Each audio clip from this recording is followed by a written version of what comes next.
गान्य मान्य शहरियों को मेरी तरफ से आज यहाँ पे डिस्ट्रिक्ट पुलिस लाइन में सबको मेरी तरफ से बहुत बहुत नमस्कार है। यहाँ पे आए हुए DDC vice chairman Raghunandan Singh ji, Kathua municipality के chairman Naresh Sharma ji, Ravinder Sharma president Lakhanpur municipality, Anil Andotra ji president Nagri municipality, Charanjeet Singh ji president SGPC Kathua, Shri Surendra Bajaj ji Vyapar Mandal Kathua, Dhyanchand ji ex MLA, additional SP Kathua Ramneesh Gupta ji और कठुआ के डीएसपी डीआर केडी जी। मैं सबकी बात को ध्यान से सुन भी रहा था और कुछ पॉइंट्स मैंने नोट भी किए हैं। सरदार खान जी बोल रहे थे कि इनका 20 साल का तजर्बा। हाँ, मेरी 20 साल की गजटेड सर्विस हो गई है पुलिस में।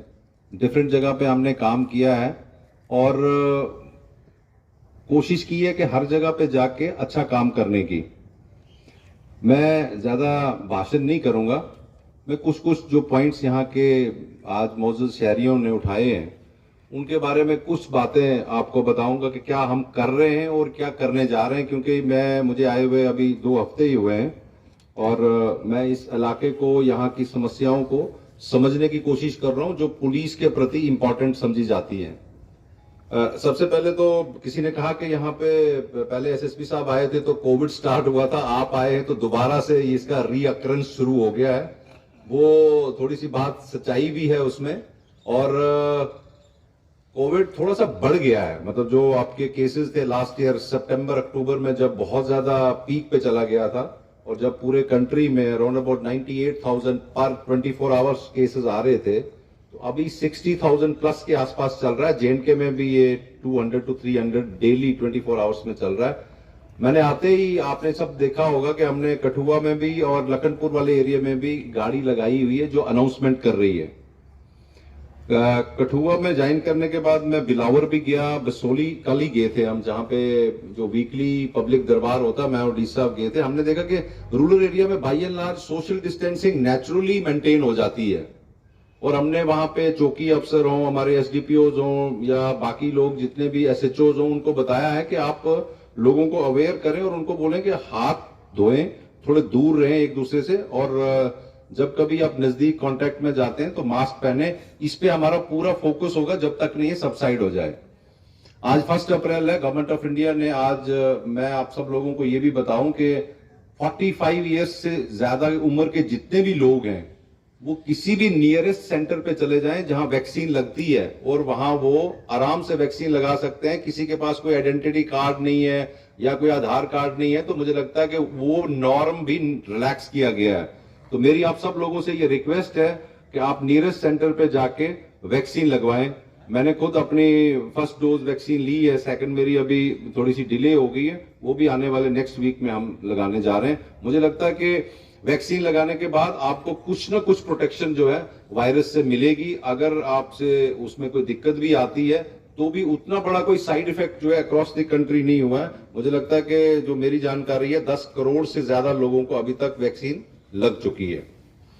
दूसरा एक मेन मुद्दा जो मुझे समझ में आया यहाँ पे वो फायर फाइटिंग और ये फायर की गाड़ियों का है। मैं इससे पहले एसपी हेडक्वार्टर रह चुका हूं और उसमें हमने अरनिया, बिश्ना और ये वाला जो आपका एरिया है सुचेतगढ़ और आरसपुरा वाला, वहां पे भी कनक में आग लगती है और जितनी देर में कोई रिएक्ट करता है, पुलिस वाले रिएक्ट करते हैं, फायर ब्रिगेड वाले रखते हैं, तो 10 कनाल में जो आपकी गेहूं की फसल है वो जल जाती है। मैं एडिशनल एसपी साहब से यही बात कर रहा था कि एडी फॉरेस्ट जो फायर सर्विसेज है कठुआ के, हम उनसे बात करेंगे। मैंने डी साहब को ही बोला है कि उनको पहले ही हमें प्रायोरिटी पे रखना पड़ेगा और अगर कहीं बाहर से जम्मू से या किसी बड़े पूल से कोई गाड़ी मंगानी पड़ेगी तो वो भी मंगानी चाहिए ताकि लोगों की फसल बचे। और ये जो आगजनी का सीजन है जो आपकी 13 अप्रैल से आगे लगता है, उसको हम थोड़ा बचाने की कोशिश करेंगे। एक मुद्दा और उठाया यहाँ पे कि टेनेंट वेरिफिकेशन के, जो लोग झुग्गियों में देते हैं या किराए पे रखते हैं, उसमें 188 सीआरपीसी में डीएम का एक ऑर्डर होता है जो डीसी साहब इशू करते हैं, जम्मू में भी करते हैं, यहाँ पे भी हम वो करने जा रहे हैं। मुझे लगता है कि मुझे अभी 2 ही हफ्ते हुए हैं, मैं ज्यादा क्या बोलूं, हम लोग इस पे भी काम करेंगे और लोगों की वेरिफिकेशन और रजिस्ट्रेशन भी पुलिस स्टेशन और चौकियों में करने की पूरी कोशिश करेंगे। और ये जितनी भी फ्लोटिंग पॉपुलेशन है इसका हम एक रिकॉर्ड अपने पुलिस स्टेशन में भी रखेंगे। इसमें अभी किसी ने बताया भी यहाँ पे, मेरे ख्याल में हमारे डीडीसी के वाइस चेयरमैन जी ने बताया कि हमें भी इसमें थोड़ा सा प्रोएक्टिव होके आना पड़ेगा कि मेरे घर में 4 लोग आए हैं, ये पंजाब से आए हैं, इनका आप रजिस्ट्रेशन करें, ये बिहार से आए हैं या कहीं से आके यहाँ पे फैक्ट्री में काम करते हैं। थोड़ा सा हमें भी आगे आना पड़ेगा। मुझे लगता है कि पुलिस आजकल के जमाने में लॉ एंड ऑर्डर हो, कोविड की बात हो या इन्वेस्टिगेशन का मसला हो, तो बहुत सारी चीजों में उलझ के रह गई है। और वो टाइम जो 20-30 साल पहले की पुलिसिंग का था आज शायद नहीं है। आज पुलिस बहुत ज्यादा मल्टीफेरियस और मिस्टीनियस ड्यूटीज कर रही है। तो इसलिए मेरी आप सब लोगों से रिक्वेस्ट है कि कभी भी आपके आसपास में कोई चीज ऐसी हो, कोई आदमी है सस्पिशियस है, तो आप हमें बताएं। इसके लिए 10-15 दिन के अंदर लौंडी मोड़ से लेके लखनपुर तक हम कुछ बोर्ड्स लगा रहे हैं जिन पे टेलीफोन नंबर्स डिस्प्ले करेंगे। उनमें एक मोबाइल नंबर भी होगा पीसीआर कठुआ का, जिस पर आप व्हाट्सएप करके या कुछ मैसेज भी दे सकते हैं। वो बोर्ड्स दोनों तरफ विजिबल होंगे। 8-10 बोर्ड हम लौंडी मोड़ से लेके लखनपुर तक लगाएंगे। वो आगे जाके अमरनाथ यात्रा में भी यात्री को काम आएंगे। और बाकी कॉमन लोग जो हैं जिनको एसडीपीओ का क्या टेलीफोन नंबर है या हाईवे पे जो पुलिस स्टेशन है उनका क्या नंबर है, वो सब हम डिस्प्ले करने जा रहे हैं। एक और बात जो मुद्दे की यहाँ पे बहुत सारे लोगों ने की, वो थी ड्रग्स, वाइन की और चोरियों की। तो ड्रग्स का तो उसमें क्या डिस्कस करूं मैं आपको कि ये हमारी प्रायोरिटी नंबर 1 है। मैं जितनी देर भी यहां पे रहूंगा, मैं आपको एक चीज का ये एश्योरेंस देता हूं कि 120% ऑनेस्टी से मैं काम करूंगा और नशे पे हमारा सबसे ज्यादा जोर होगा कि जितने भी लड़के ड्रग एडिक्ट, ड्रग पेडलर्स हैं, उन पे कार्रवाई की जाए। और मैं कोशिश करूंगा कि जितने भी मेरे साथी यहाँ पे मेरे साथ पुलिस में काम कर रहे हैं वो अच्छा काम करें और मैं उनको मोटिवेट भी करूं, उनको हर तरीके से ये कोशिश करूं कि वो इन चीजों पे काम करें। दूसरा मुद्दा जो था यहाँ पे वो वाइन स्मगलिंग का था। पिछले दिनों मैंने एसएसपी पठानकोट से भी बात की, एडिशनल एसपी पठानकोट से भी ये बात की है, क्योंकि पंजाब के रास्ते से बहुत सारे जानवर जो हैं, जो यहाँ पे हमारी कम्युनिटी में लोगों का बड़ा सेंटीमेंट भी है और ये लॉ एंड ऑर्डर की प्रॉब्लम भी क्रिएट करता है, उसमें भी हम पूरी तरह अपनी ईमानदारी से काम करेंगे। ये मैं आपको आज इस कठुआ के इस पब्लिक फोरम से आपको एश्योरेंस देता हूं। आप 2 महीने, 6 महीने, 8 महीने, 9 महीने, 10 महीने के बाद आप खुद मेरे को जज करना कि मैं जो बोल रहा हूं वो कर रहा हूं या नहीं कर रहा हूं। मैं इससे ज्यादा कुछ कहूंगा नहीं, क्योंकि मैं बहुत ही नया हूं, अभी इस जिले में काम करने के लिए आया हूं। एक और इश्यू था थेफ्ट केसेस का। 30-40 चोरियां यहां हुई हैं, जिसमें गोल्ड स्मिथ, एक सुनियारे के मेरे पास कुछ लोग आए थे, वो कहते दूसरी बार हुई। सीसीटीवीज का हम थोड़ा रिव्यू करेंगे, फाइनेंशियल कंस्ट्रेंट्स रहते हैं, कहां कहां पे हैं, कितनी है, वो हम लगाएंगे भी और उसमें काम भी कर रहे हैं। जितनी चोरियां हैं, मैं दावा तो नहीं करूंगा कि हमने कुछ पकड़ा है, क्या किया, लेकिन मेरी तरफ से 200% उसमें एफर्ट होगी कि जितने भी हमारे एसएचओ, चौकी अफसर, आईओज हैं, वो ईमानदारी से और ऑनेस्टली उसको इन्वेस्टिगेट करें और कोशिश करें कि उसमें से हम कितनी चोरियां बरामद कर सकते हैं।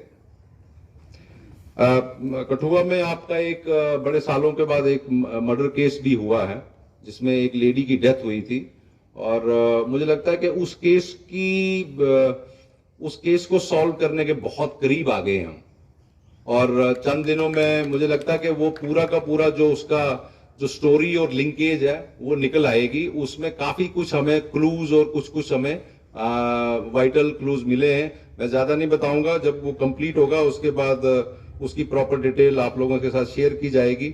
रूरल एरियाज में अवेयरनेस कोरोना की हम करेंगे और किसी ने कहा कि 3 महीने के बाद मीटिंग होनी चाहिए, तो हम कोशिश करेंगे कि 3-4 महीने के बाद एक बार जरूर मिलें और आप हमारी भी असेसमेंट करें कि हम कैसा काम कर रहे हैं, गलत कर रहे हैं, अच्छा कर रहे हैं, या कुछ चीजें हमारे नजर से या हमारी उससे छूट गई हैं। और एक बात वो कर रहे थे कि इंटरस्टेट बसेस जो कोरोना की पंजाब से वो उतर के तो यहाँ से एसआरटीसी की बसेस ले जाती हैं, ये ऑलरेडी हमने कन्वे किया है कि ये बसेस जो है वो आती हैं वही चली जाएं। कुछ चीजें हमारे कॉम्पिटेंसी से बाहर हैं, हम सजेस्ट कर सकते हैं, किसी को बोल सकते हैं। लखनपुर में इस वक्त जो कोविड टेस्टिंग हो रही है वो 5 से 6 हजार लोगों की हो रही है और ऑन एन एवरेज 20 से 25 लोग उसमें पॉजिटिव आ रहे हैं। हमारी स्टेट के कम लोग आ रहे हैं, बाकी जो माता वैष्णो देवी में जा रहे हैं लोग वो पॉजिटिव आ रहे हैं और तरह के लोग पॉजिटिव आ रहे हैं। इसमें जो प्राइवेट गाड़ियां आपकी जा रही हैं उसमें लोगों को वहां यहां से जो बाहर जा रहा है उसका कोई टेस्ट नहीं हो रहा, कठुआ का जो आदमी अंदर आ रहा है उसका भी कोई टेस्ट नहीं हो रहा, जो प्राइवेट गाड़ियां जा रही हैं। जितने भी लोग टैक्सीज में जा रहे हैं, येलो प्लेटेड गाड़ियों में जा रहे हैं, उनकी कोविड टेस्टिंग जो है कंपलसरी है और हो रही है। यहाँ पे ट्रक्स जो है वो बहुत बड़ी तादाद में यहाँ एंटर करते हैं, आते हैं, उनका रैंडम चेकिंग हो रहा है कि रैंडमली हर दूसरे तीसरे चौथे ट्रक वालों का टेस्टिंग हो रहा है, उसकी अलग से ट्यूब बनाई गई है। बाकी इस वक्त जितने भी लोग अपनी प्राइवेट गाड़ियों में टू एंड फ्रो कर रहे हैं उनका टेस्टिंग नहीं हो रहा, बल्कि जो लोग बाहर से आ रहे हैं, अगर कोई डोडा का आ रहा तो उसको एक वॉलंटरी फॉर्म भर के उसको ये बताया जाता है कि अगर आपको कोई सिम्टम है, आपको कोई इश्यू है तो आप अपने डिस्ट्रिक्ट में जाके टेस्ट कराएं, और आपको कोई अगर नॉर्मल एसिम्टोमेटिक है या कोई इश्यू नहीं है तो आप अपने घर में क्वारंटाइन हो जाएं या नियरेस्ट कोरोना हॉस्पिटल जहां डेजिग्नेटेड है वहां चले जाएं। एक दो नाके हमारे हाईवे पे थे जिनकी बात कर रहे थे। एक तो हमारा लोंडी मोड़ में नाका है जो कि सीसीटीवी फिटेड है, वो तो गाड़ी की नेम प्लेट भी पढ़ सकता है और उसका एक रेगुलर हमारी चेकिंग चल रही है। दूसरा हमारा जो नाका है वो पठानकोट, ये जो अपना लखनपुर में है मेन नाका। एक सत्यचक का नाका आप कह रहे थे, वो थोड़ा सा हाईवे पे है कि कोई ज्यादा स्पीड से आएगा, उसकी जो कलर कोडिंग है मैंने एडिशनल साहब को बताई है कि थोड़ा सा ऐसे जो फ्लैशर लाइट आती है कि पहले जल जाती है, उसका वो हम करेंगे नाका, वो भी इंपॉर्टेंट है और ये करना जरूरी है। कठुआ में आके मुझे एक चीज ये बड़ी थोड़ी सी डिफिकल्ट लगी कि लखनपुर और अटल सेतु जो दो एंट्री पॉइंट्स हैं हमारे JNK UT के, उसके अलावा 12 ऐसी जगहें हैं जहां से गाड़ी जो है हमारे अंदर आती है। उसको रोकना और उस पर कंट्रोल करना अपने आप में एक बहुत बड़ी एक्सरसाइज है। उसमें मैंने ऊपर भी रिक्वेस्ट की है कि CRPF और पुलिस अगर मल्टीपल फोर्सेस रहेंगी तो थोड़ा कंट्रोल होगा। और ड्रग्स यहाँ पे मोस्टली पंजाब से भी आता है और JNK में ड्रग्स जो है वो पाकिस्तान से आ रहा है, वो नॉर्थ कश्मीर की LOC से आ रहा है, वो पुंछ रजौरी की LOC से आ रहा है, क्योंकि जो डेरिवेटिव्स ऑफ मॉर्फिन है जिनको आप हीरोइन या चिट्टा बोलते हो वो हिंदुस्तान में कहीं नहीं होता, वो दुनिया का 90% जो है गोल्डन क्रिसेंट में होता है। और गोल्डन क्रिसेंट उस एक्सेस को बोलते हैं, पाकिस्तान, ईरान और अफगानिस्तान को बोलते हैं, वो वहां उगाई जाती है। ये हमारी कंट्री में डेलिबरेटली भेजी जाती है हमारे बच्चों को, हमारी जनरेशन को खराब करने के लिए। ये हम सब लोगों को ये बात समझनी पड़ेगी कि हमें इन चीजों से खुद भी अवेयर होना पड़ेगा और अपने बच्चों को भी अवेयर करना पड़ेगा। पुलिस आपकी एक लिमिट तक मदद कर सकती है, क्योंकि जब सोसाइटी उसमें कुछ कंट्रीब्यूट नहीं करेगी तो मुझे लगता है कि पुलिस के लिए ये बहुत मुश्किल हो जाएगा इस ड्रग मैनेज को खत्म करना। मेरी आप सब लोगों से रिक्वेस्ट है कि हम आगे की जो मेरा टाइम जो हम काम करना शुरू करेंगे, आप सब लोगों के कोऑपरेशन से ये तीनों और चारों मुद्दे जो आपने उठाए हैं, हम इसमें पूरी ईमानदारी के साथ काम करेंगे और आपकी कोऑपरेशन चाहेंगे। आज इस पुलिस की वेलकम मीटिंग में आप सब लोग आए, इतनी देर तक यहाँ इतने मच्छर और इस मौसम में बैठे, मुझे बहुत अच्छा लगा कि आप सब लोग आए। Thank you very much.